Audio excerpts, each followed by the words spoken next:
Paris's famous Grand Palais was built to house the city's greatest works of art. Now it's playing host to the likes of Pac-Man and Sonic the Hedgehog. Game Story, a retrospective of video games, will be on show here until January, tracing computer entertainment back to its beginnings. That means the trailblazing Pong from 1972, which made Atari's name and started off the console boom. The Atari VCS 2600 soon had a lot of arcade hits, notably success stories like Pac-Man, Space Invaders or Asteroids. So people fought over it from the early 80s, so they could play arcade games at home.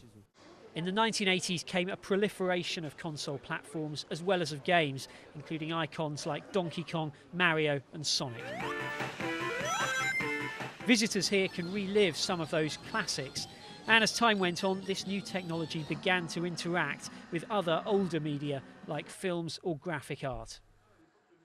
Video games infused all of society, and there's always been movement in both directions. Video games are influenced by cinema, cartoons and television, and in return, video games exert their own influence on those other media. Over the last 10 years, gaming went through a revolution in graphics and gameplay thanks to a new generation of consoles. Escapism has never been so immersive. From as soon as cinema arrived, man has wanted to create his own worlds. That's also what digital photography allows you to do, to leave the real world.